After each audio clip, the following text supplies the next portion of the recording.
Years back, before I knew what a Dragon Punch motion or even what a cancel was, a friend introduced me to Soul Calibur 2. Just slapped it up on the big family TV.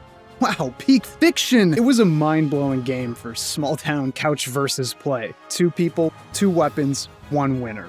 Easy enough, helped it was beautiful, and look, Link's there. Legend of Zelda! Video game! Small-town couch versus, man. It wasn't about, oh, I suck at fighting games, or any of that crap. It was just a fun thing to do. I picked this guy called Yun-seong. Give me a break! And that was the day my favorite fighting game character was decided. I'm sure a lot of you can relate, just impulse picking someone, not really sure why, and sticking with them forever.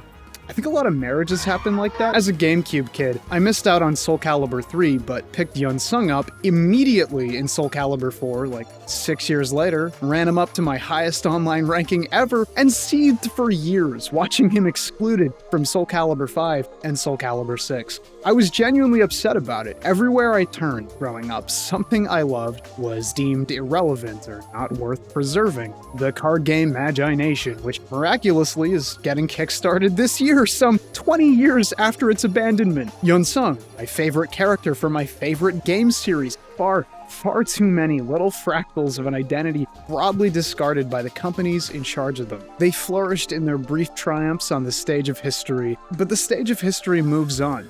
I always wondered why I ever picked that character. Bum-ass, low-tier, get some frame data, broke bit. Like, why he specifically became part of my identity? He's nothing like me, not really. Clearly a risk-taking type, hot-headed, athletic, and even now I'm struggling to explain it because the things I like about his character, the things I learned when I got my own copy of the game afterwards, weren't the reasons I initially picked him up. And that curiosity got me wondering, how do we pick characters, or mains? How does avatar selection differ from person to person? Is there any actual meaning to the choosing? I'll tell a few short stories and see if it ends up making sense.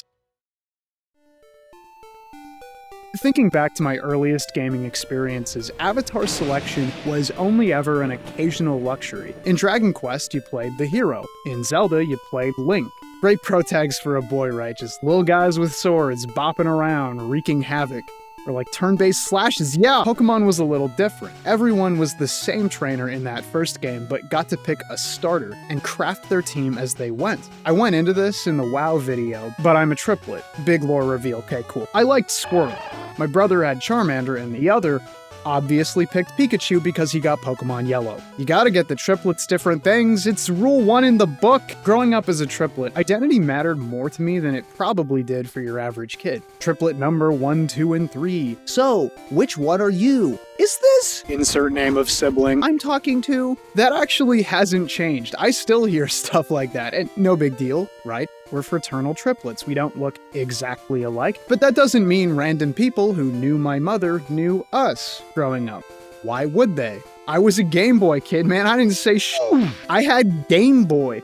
Get out of here, man. Leave! So being the Squirtle guy actually mattered to me. It meant I liked the water type. It meant I would not be putting Charmander on my teams, or Pikachu on that note. Sounds weird, maybe, but it's ended up shaping more things than I expected, in retrospect. And that was all instinct. It's hard to explain, but why rationalize impulse? I know you ain't rationalized that fun little drink you bought. Hop off me, bro, I was 7. Flash forward to Melee, probably the first fighting game I owned, even if it wasn't recognized as one back then. I picked Kirby. That was my guy, or was, until I picked Link. Blue both times, by the way. That's important. Kirby was okay, but Link had a sword, and that's all I really wanted.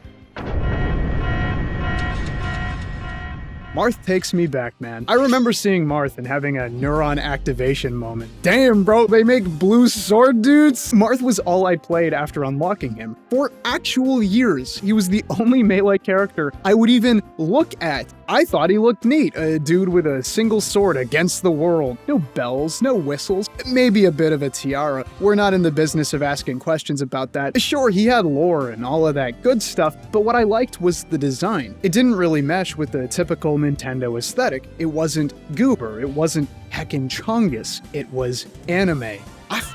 loved anime. Marth felt like he belonged to another company, like he was transgressive in the roster just by being a guy without a honkin' schnoz. Yeah, Link was there, but Link used bombs and arrows and boomerangs. Yuck. Marth didn't need any of that. He ran headlong into the fray with a single sword, and that was enough. Marth was also my first proper main. Winning started to matter to me at age 10. I started trouncing my brothers and friends. I was never good. Not really, but there was a time in my life I was convinced that the only thing I could do okay was play Marth in Smash Bros. Melee. Thank God I lived in a small town, or I might have run off to locals and fell down the pit for real. Anyway, Soul Calibur 2. When I think back on Yun-seong, it's suddenly kind of obvious. He was a dude with a single one-handed sword. He wasn't overcompensating with a big iron slab. He wasn't a dainty girl without clothes. Even if that midriff is totally sus, he leapt into combat with acrobatic moves, credible kicks, and that puny sword, at least stacked against the Zweihanders and bow stabs my friends whipped out. Yun-seong is such a cool character,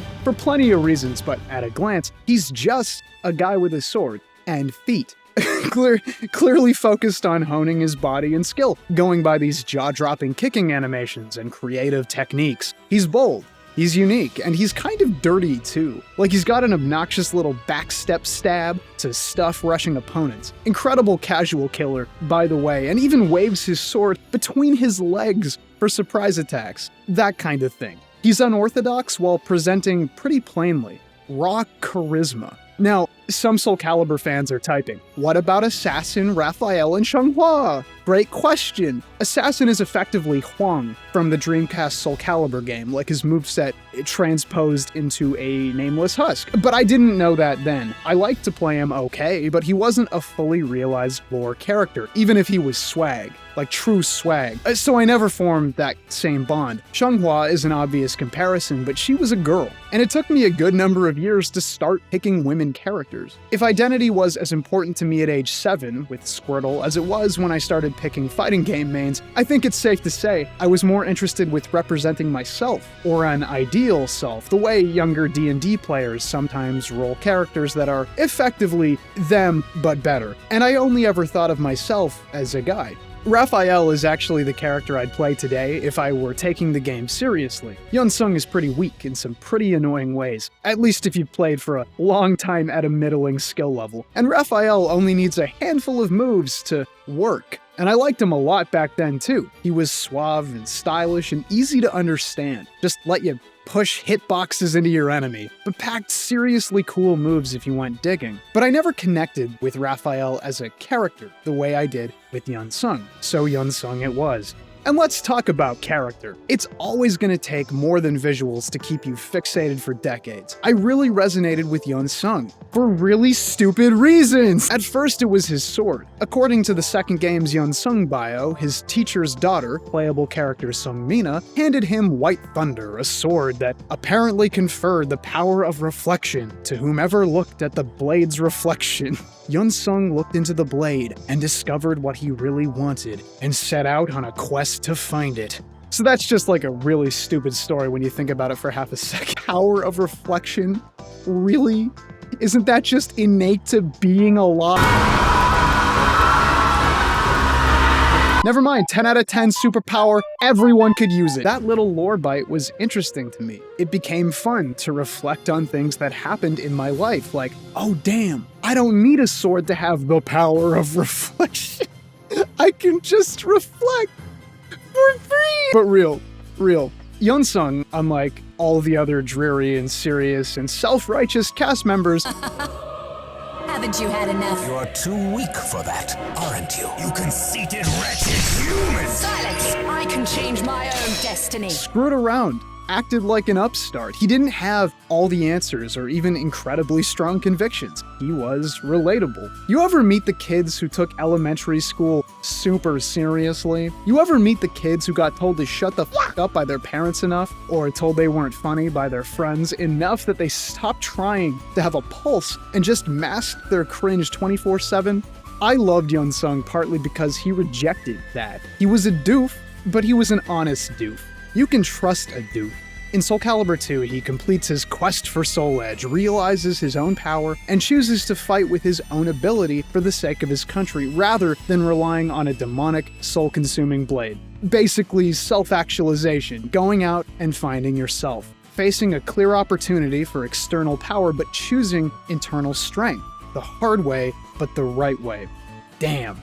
I could do all that shit the whole time. Should've checked the move list. Korea is safe! I clung to the character because I happened to connect in a couple of personal ways. Visually, narratively, he was a window into the series, the buy-in, and I loved the game ever since. I talk a lot about not really caring about lore, especially in fighters, but maybe it's more accurate to say I've already done the lore thing.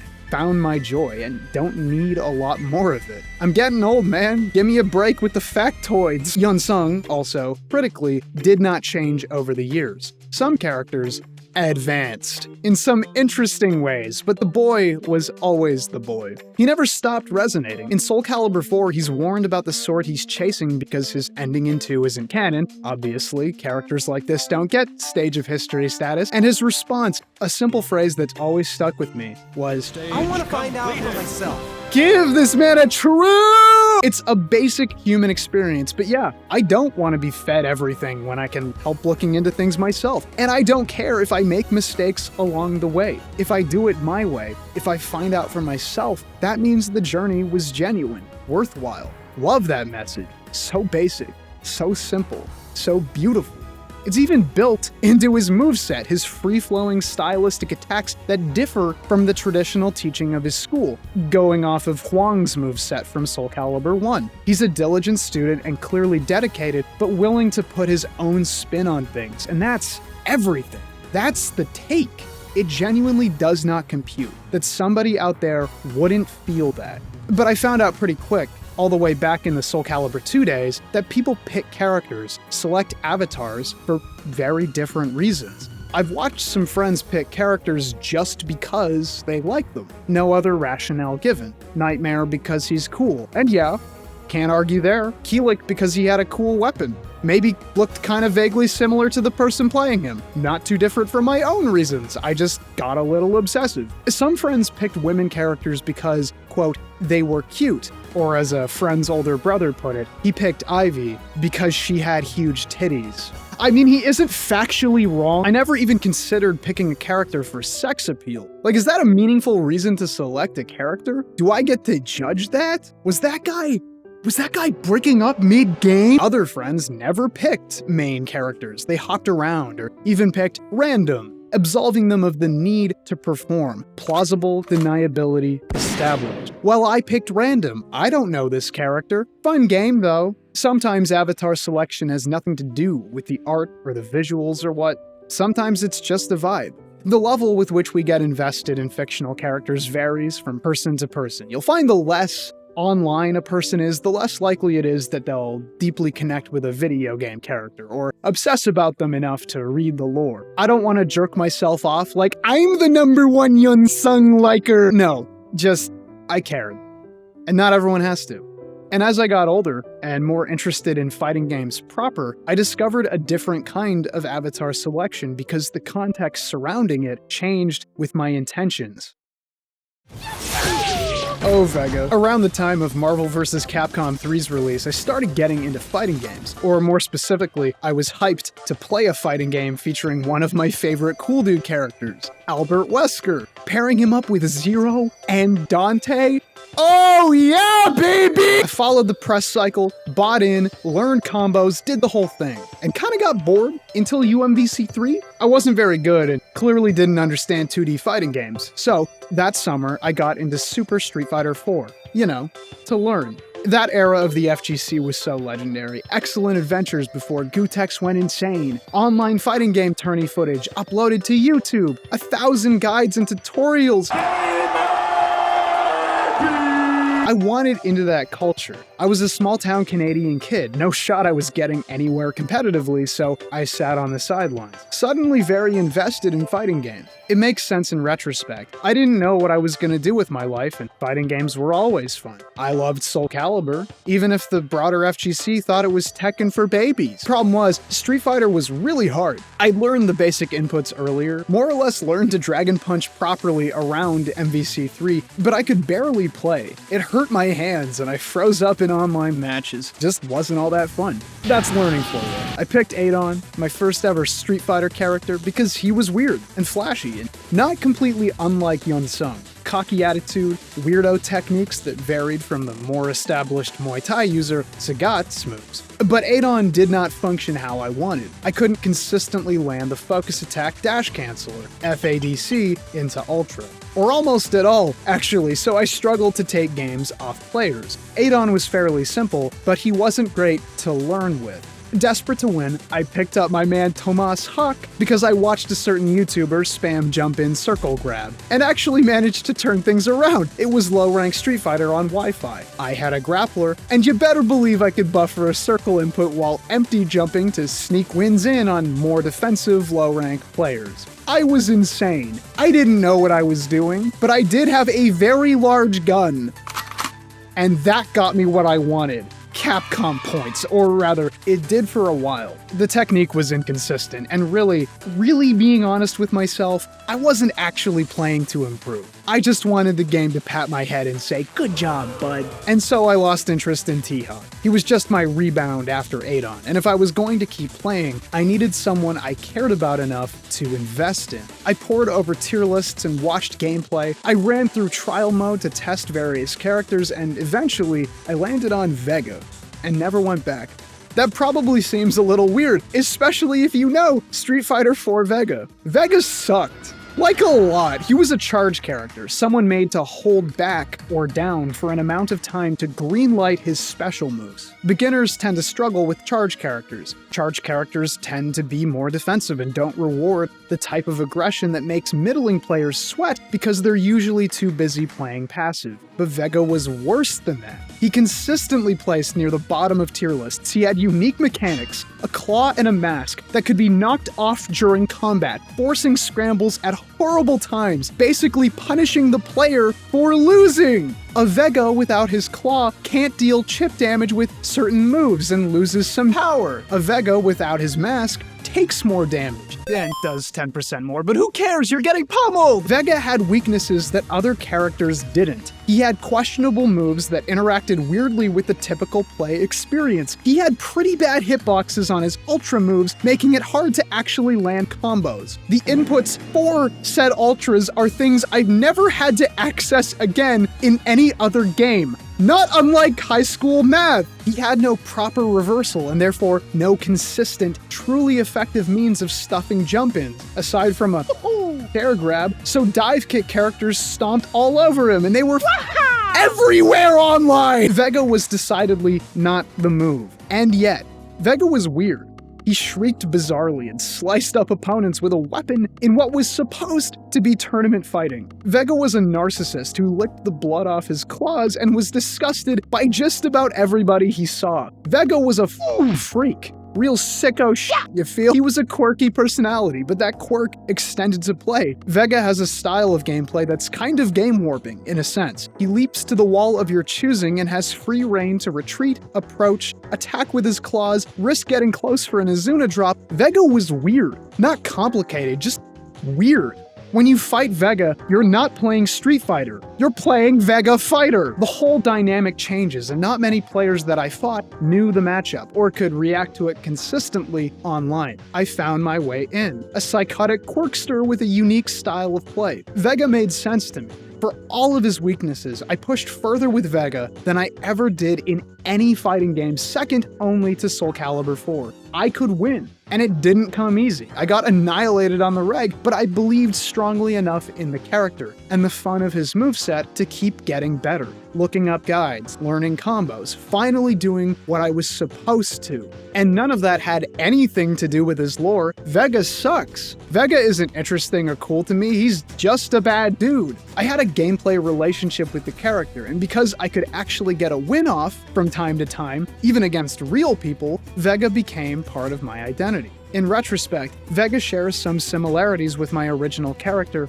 Adon. Both shriek, both fly across the screen, neither of them are wearing a shirt. Both of them are murderous or violent individuals with poor dispositions. I wonder if that had anything to do with it. Avatar selection is sometimes a process you need to work through to understand, like coming to terms with yourself. Avatar selection isn't always love at first sight, and to have the passion to improve often isn't about tiers like what works, what's best, because passion is organic. It's felt, not orchestrated.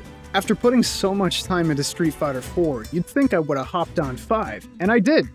For a brisk 20 hours or so, before yeeting myself out at max speed for no real reason. Except for all the reasons. I bought in early, and we know how rough that game was on launch. You might not remember, but it was an incredible capstone to Capcom's run of shame before their modern redemption arc. Anyway, I picked Vega, and surprise, they changed a lot about him. And why not? Vega was missing tools in 4. He was a meme for a good chunk of the game's lifespan. People wanted changes. But when I picked him, I felt suddenly that it wasn't the Vega I knew. That's juvenile to an extent. I'm past that kind of thing now. Almost. But at the time, I was really invested in what I learned in 4, hoping it'd carry over. And it didn't. Not really. The game warped just enough. The character had a straight-up Shoryuken inputs. It's like the devs were trying to drag me out of the muck, but I was too far gone. Too Smeagol-esque, you feel? I didn't know that guy. And it happened again in Soul Calibur 6. Yun-seong got the axe again, big surprise, but the game had DLC, and I knew in my heart that he'd make it.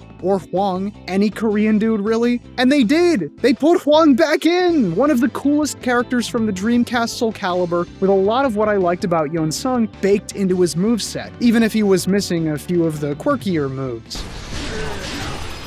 So, you gave the guy magic. Sword swings and kicks just weren't enough, right? Had to go all in on the aesthetic flourishes, yeah? And I know some old fans were cheering anyway. You couldn't enjoy a rolling green hill and a light breeze if your lives depended on it. What was that thing I said at the start? Everywhere I turned growing up, something I loved was deemed irrelevant or not worth preserving. Yeah, that. And you move on. It's no big deal. You pick another character if you want to play, but something is still dead. Ego, maybe. Who cares about a main? I can pick anyone. It don't matter. None of this matters. And that's been my problem ever since. I remember Daigo mentioning during a stream that he played every character to learn games, so that's what I did. Smash Ultimate came out and I bounced through the whole roster online, playing any one and everything and learning so much that I can pick random against my casual little IRL friend group and have an advantage. I don't have a strong sense of identity or emotional investment in any of the characters though. I love the game, I adore the systems, but the characters are now tools. At some point, I think I dropped that simple joy. I'm not even sure why I play fighting games, really. Part of me thought, when I was a lot younger, that maybe I would just be good and love it and have an identity in that. Something to hang my metaphorical hat on, right? But I've got YouTube now. And I cook, okay? I'm into lots of little hobbies I don't have enough time for, so fighting games are just another kind of game. Maybe it's not some spiritual loss at all, just getting older, taking stock, moving on. That said, I think it's still a small kind of ego death. Street Fighter 6 was wild. I haven't been as excited for a game in years. Finally, it'll be like 2012 again! I'll hop online and take names! This is gonna be sick! Well, I got a month of play anyway, but it's not because the game is bad. Street Fighter 6 was awesome, flashy, bold, it retained core characters and packed charismatic new cast members that feel like they've always been part of the game. I'm seriously impressed by the title from top to bottom, but I had an interesting run with the thing. At first I was gonna main Manon. Couldn't pick a main at first glance, but ooh, check that swan kick. That's cool. Look at that damage, bro. Oh, So I ran Manon up to silver before facing some stiff resistance and having a crisis. You know, as one does. I picked up Blanca because he was doing pretty well and people seemed annoyed by the guy and got platinum. Okay, sweet, but he's boring for me, and frankly, I was doing the same thing I did in 4, looking for easy wins with something people couldn't handle. So I land on Kimberly, right? Makes sense. She's got the style, the 6 schmoves to make dudes rage quit after a couple mix-ups. She's cool. But she doesn't do a lot of damage, and I can't seem to diversify my game plan, no matter how much I keep going. So even at Plat, people are still outmaneuvering me after the initial storm. Last, I went Rashid because he was DLC, so I was sure he'd be borked. And he seemed cool, just like Kim, but I eventually had to get back to work for the show and I was tapped. Stopped playing regularly by the end of that first month and never really went back. What I didn't expect in all of this was Ryu. For my whole life, Ryu was cringe. I know. Listen, I'm a hipster. I'm too up my own ass. I have to play something that stands out, at least somewhat. And Ryu was built for everyone. Inoffensive dude in gi design, the core moves that give Street Fighter its core identity, an enormous player base. He's common. And still, all through these various attempts at maining different characters, I kept coming back to Ryu in casual games to take stock. I wanted to check where I was at, if I actually understood the mechanics, so I ran a pile of games with the guy, even if I was mostly bad. Ryu did have something interesting though. He's about the same as the older games, with a few new tricks, having learned to master himself more thoroughly over the years. What really got me though were his win screens, his little lines, even his basic lore. For the first time in actual years, I got invested. I felt something for a fighting game character, for his character, because Ryu finally made sense. Ryu's a hardworking, disciplined learner, always moving forward, always ready to face another opponent, always honing his skills, regardless of upsets and letdowns. Ryu just does Ryu. I've been through all kinds of real fun stuff these past years on YouTube. I've watched my professional career outside of YouTube explode in real time. I've been to the absolute depths of personal failure and self-loathing and only managed to pull myself out of it by taking those steps to keep moving, trying, grinding through it all. I like staying active and prioritizing self-improvement. Yeah, all that drapery was boring when I was a kid because it wasn't exciting or aesthetically pleasing. It was the hard-ass facts. So here's me, playing Street Fighter 6, unable to land on a true main to really get improving at the game for real, finding room in my once hyper-focused world of vain avatar selection, picking Ryu, and finding something like camaraderie in the character. Sometimes your own reasons for avatar selection move on. You can contain multitudes, and eventually, once your life snaps into focus, it might not be about the drapery, but the journey.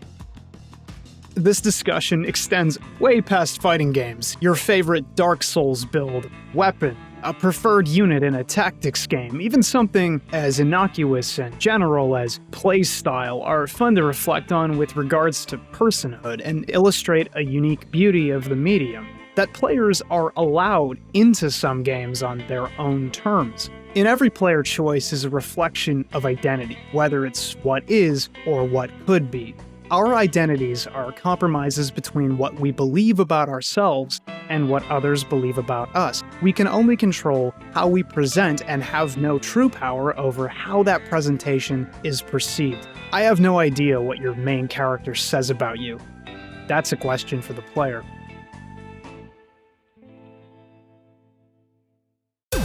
Hey, it's KBash. Huge thanks goes out to my $4 patrons. Check them out.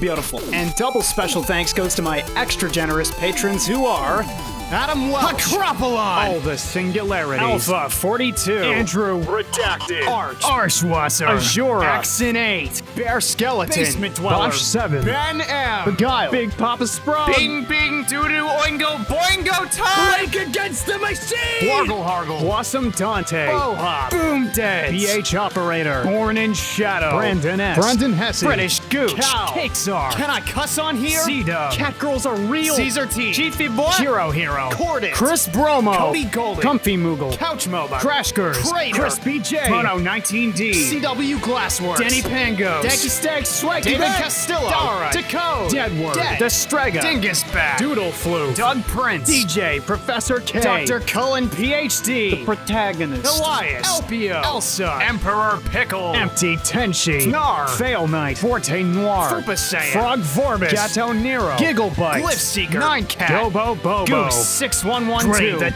Darkest Black, Garcory, Gucci Plant, Hatsune Miku's Crack House, Harkosh, Demon, Game and Station, Hermit J, Honey Mutt, Horned Tiger, How do you know? Huey. I just took 7 grams of magic mushrooms and now I'm lost in the woods. I'm supporting KBash just because I wanted to make this part of the video longer. Inferno galore. Ingenious Cloud. IOBG. I punched a sandwich. It's not bad. It's time to sue. It's not good. Ivy Ruth Langley. Jack Hydrick. Jacob. James. Jason Lasky. Jaden. J. Drito. JL Savarus. J. Deus. JK Hedgehog. John Bo the Joker. Jordan Joyner. Jorzy Burden. Juicy Frost. Julian My Julian. June. Kaizetta Slow. KBash's best K. Keegan Too Cool. Keith the Thief. Kata Snap. King Kuma. Keith. Janite Pike. Clock. Kanoe. Kong 2020. Rated. Crazy Dark Chocolate. Heist. Kyle. KZ Excellent. Lady Weeb. Laundry Mom. Lego Sid. Lethal Nibbles. Linkle. Little Big Trouble. Loathsome Dung Eater. Low Fat Moger. Lucas Boyd. Blood Mac James. Lunati. Magic Meows. Mama Rollin. Manapool. Manic Pixie Space Pirate. Mara Ganger. Marculi. Maximilian Wolfgang Niver. Maple Puppet. Metal Gear Gaseous. Michelle Citrano. Mike DeVere. Mikusagi. Moa. Bobby Dobby Big Titty Goth GF Cooley. Monochrome Only. Monochrome Rainbow. Morgana Black. Modi. Mr. Yeety Dabface McYoinkbomb. Nyrenew. Nito Torpedo. Neon Dwarf. Nifty Rex. Not Nobel. Nuggy. Old Burgle. Old Man Cranberry. Omni Nerd Zero. Only LK. Kaplant. PBK. Pandemic Cowboy. Pelagic Undulation. PK Gaming. E-Mike. Popular Hitman. Prismatic Dan. Pringle Prongle Pringle Prongle. Probably not Grady. Project Darklight. Punch Fighter Champion. Quasar McDougal. Quillworth. Raging Ataraxia. Reggie Rodriguez. Renteca Bond. Ringed Relay. Roy Londo. RP Gamer. Ryan Michelle. Ryan Maury Brooks. Saigon Man. Salsa. Salty Smasher. Scribe Slendy. Sakai no Awarda. Saphirium. Sexy Bionicle GF. Shy. Nintendo. Shut up, Wesley. Silver Bear 909. Singe. Sim. God. Sir Doodles a lot. Sir Slurps a lot. Sleepy Wabbit. Snart. Small Turtle House. So Zeta Dad. Sock'em Boppers. Suckdolager. Space Lizard. Squidged. Squishword. Star Night Sky. Storm Strider and the House of Storm. Streffin Battles. Super Dingus. Super Sandwich Guy. Taya Toxin. Shorn Chubbington. Terrence Swift. The Big Bubby. The Clown Prince of Cringe. The Digital Dutchman. The good Lord has blessed me. Hallelujah. The Green Loki. The Crispy Boy. The Peacemaker Pyro. The Salt Knight. The Nomad. The Real McCoy. Big Dick Mystic. Fresh. Rips Heart. Tiggles McGuffin. Tim Lobster. Timid the Writer. Tony Jones, the Legend. Total Play. Travis Edwards. Twiddle Chungus. Ty Guy 9001. Type A Grapefruit. Vid. Vacant Plaza. Valenris. Venom. Vice Pop. Vic. Joaquin, get right in my bag. Waposa. We are so KBash. Weed Trash. Waylon. Where am I? Widgie. Winter Solstice. Win TV. Wrenchim. Zanny Tanner. Travius. Yero 12. Yashichi. Yay Kundo. Your mom. Winky Face. Zachary Livesey. Zachary V. Zanasso. Zane the Impure. Zane the Pure. Zed Slayer Gamer. Zero Zalazar. Sylvan Ray. Zenova. Cyberbunk. If you'd like to help support the show, unlock new long-form projects, and help me keep improving, check out my Patreon. We got lots more videos in store. Stay tuned for more. KBash out.